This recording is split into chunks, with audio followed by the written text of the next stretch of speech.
Après sa création, en 1953, c'est en 1962 que la compagnie minière de l'Ogooué débute l'exploitation du gisement du manganèse du plateau Bongobé, situé dans la province du Haut-Ogooué. Quelques années plus tard, en 1996, l'entreprise française Eramet en devient le principal actionnaire, d'où le changement de dénomination sociale, aujourd'hui Eramet Comilog, pionnière dans l'exploitation et la réalisation du minerai de manganèse au Gabon. À partir de l'année 2000, la société démarre ses activités de transformation locale du minerai avec le complexe industriel de Mwanda, en abrégé CIM. En 2015, l'entreprise inaugure son complexe métallurgique, première usine de traitement de manganèse en Afrique subsaharienne, après des décennies d'exploitation brute sur le site Bongobé. À côté de ce site, il y a le plateau Okuma, rentrant en exploitation en 2020. Nous sommes ici sur le site de l'extraction du manganèse, un minerai très enrichissant, très prisé par des sociétés, des entreprises gabonaises et internationales pour la construction de certains matériaux. Ici à Mwanda, avec nous, vous allez découvrir tous les matériaux utilisés pour la transformation de ce minerai qui se fait depuis 25 ans sur le territoire national. Avec nous, vous allez découvrir l'agglomération, l'enrichissement. Toutes ces expressions techniques nous seront présentées, sinon expliquées par les experts en la matière. Je vous invite.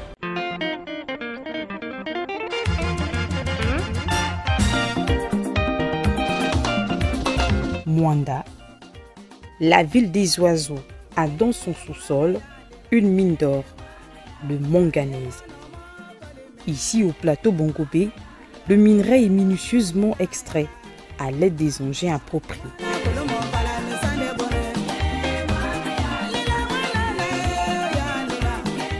Après la phase extractive, le produit est transporté en direction des usines, des complexes industriels et métallurgiques de Mwanda pour subir des transformations. Nous débutons notre excursion au complexe industriel de Mwanda, CIM, dans l'usine d'enrichissement U20. Le manganèse est traité pour in fine obtenir le concentré de manganèse.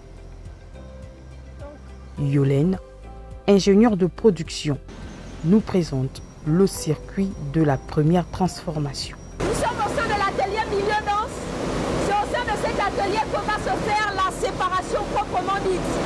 Donc dans le flux du minerai des fines que nous recevons, il y a des particules riches et des particules moins riches en manganèse. Donc les particules lourdes, riches en manganèse, vont constituer ce qu'on appelle notre concentré. Et les particules les moins riches en manganèse, dites légères, vont aller à l'inverse, à stérile.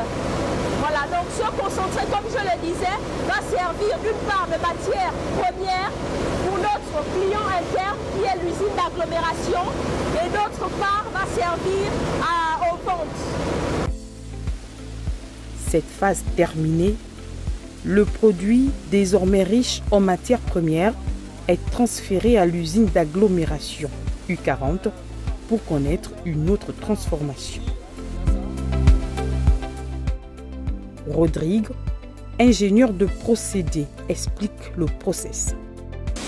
Un haut fourneau, on a 1150 degrés à l'intérieur.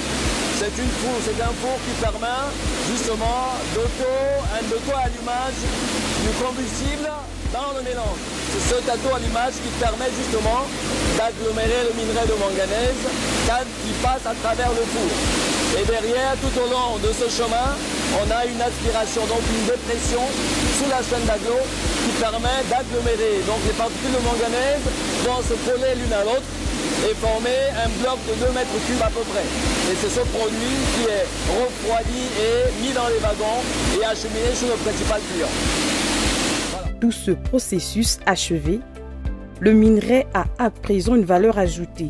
Il peut donc être commercialisé sous cette forme avant sa transformation définitive au complexe métallurgique de Mwanda. Au complexe métallurgique de Mwanda, dans l'usine MNO, on parle du monoxyde de manganèse. Shirley, chef de groupe, nous dit comment se déroule le traitement du produit. Sur ce parc, nous recevons des matières qui viennent de l'étranger, notamment de la Colombie, comme le coq, comme le charbon des mines. Et nous avons également des matières locales que nous recevons, comme le quartz qui nous revient de Bengué et la lomie locale que nous récupérons au niveau de notre carrière à l'Astrouville.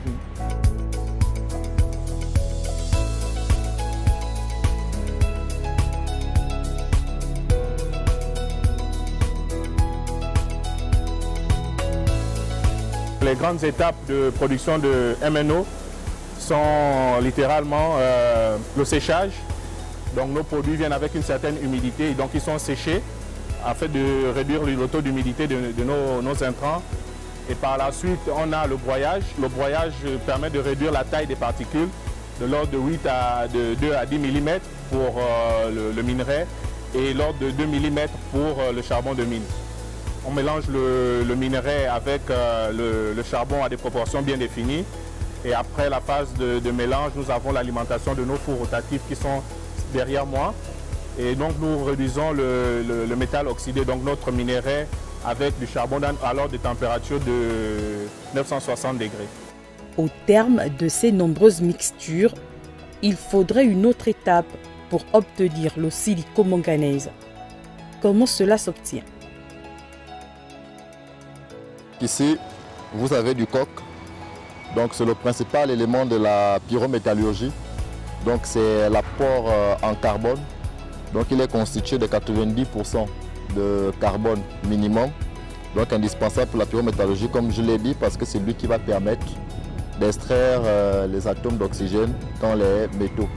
Donc il va permettre d'enlever l'atome d'oxygène donc issu du manganèse pour amener le manganèse de MnO2 à Mn et d'amener la silice, donc SiO2 en Si pour faire l'alliage de silicomanganèse. Kevin est un opérateur couleur. Il s'apprête à faire de la coulée. Son équipement de protection va lui permettre d'être en sécurité une fois au contact des fours très chauds dans l'usine. La coulée est l'une des étapes qui met fin à l'enrichissement du manganèse. Sous forme de lave, le métal est déversé dans les box. Tracer le four consiste à sortir le métal de deux types de liquides. Nous avons le laitier et le métal. Le laitier, c'est le résidu. Par contre, le métal, c'est le liquide qu'on a besoin. Ensuite, vient la phase finale, la recoulée, qui consiste à verser le métal dans les alvéoles tout en prélevant des échantillons pour des analyses afin de se rassurer de la qualité de la production. Refroidi, le silicomanganèse sera concassé et prêt à l'utilisation. Là, vous avez la forme finale de silicomanganèse est principalement utilisée pour la production des aciers. Donc 90% de la production mondiale de silicomanganèse est principalement liée à la production des aciers. Donc c'est ça son étape ultime. Il faut dire qu'une fois cette phase terminée de production de silicomanganèse à ce stade, donc ce qu'on va faire, vous voyez ici la voie ferrée qui est juste à côté de moi. Donc on va acheminer les wagons du PC Gare, donc qui vont venir sur la voie ferrée. On va les disposer sur le long de la voie ferrée. Donc avec l'engin, une chargeuse, on va prendre du silicomanganèse qu'on va charger dans les wagons. Ensuite, ces wagons vont être expédiés à Ovendo. Et à Ovendo, on va charger les navires qui vont acheminer le produit vers nos clients.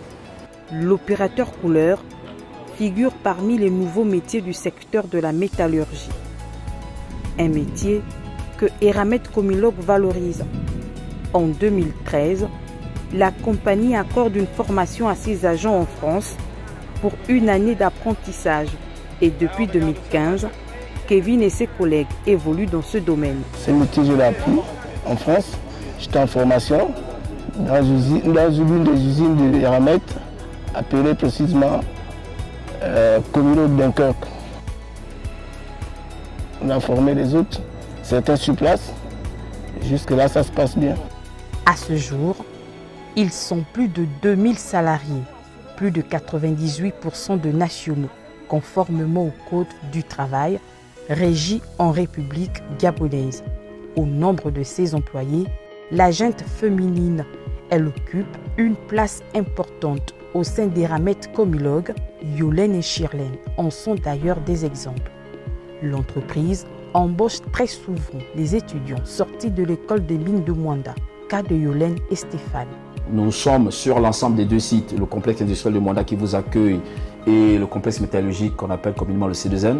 C'est près de 249 personnes et ce sont aujourd'hui des sites qui sont un sujet de fierté pour la Comilog parce qu'en son sein, on regorge quasiment que des effectifs, un personnel gabonisé quasiment en totalité. Nous sommes à plus de 99% d'effectifs gabonais, depuis la haute hiérarchie comme votre homme serviteur qui vous reçoit, jusqu'au niveau ouvrier. Ce sont quasiment des cadres gabonais que vous trouverez ici, qui déploient tous ces process d'un niveau de technologie quand même assez avancé.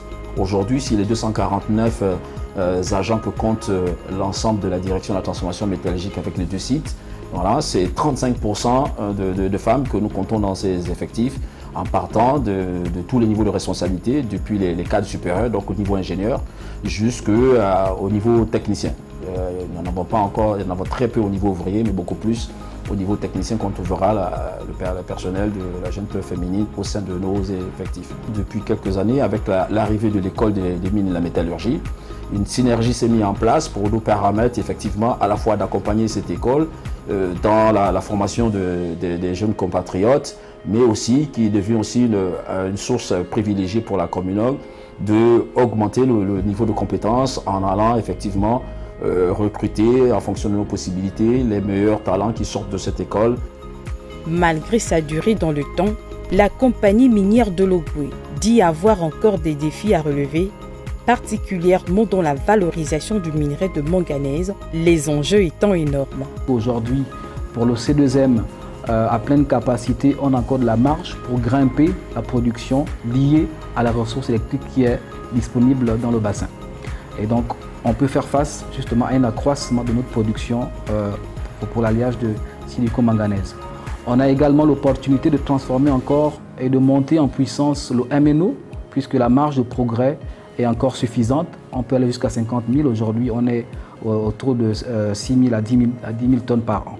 Bien qu'Eramet Comilog transforme le manganèse localement depuis 25 ans, le groupe minier français Eramet s'est engagé auprès du chef de l'État à travailler aux côtés de l'ensemble des parties prenantes pour maximiser la transformation locale du minerai d'ici janvier 2029, date de mise en œuvre de la décision du président de la République, Brice Clotaire Oligui Nguema, annoncée lors du Conseil des ministres du 30 mai 2025.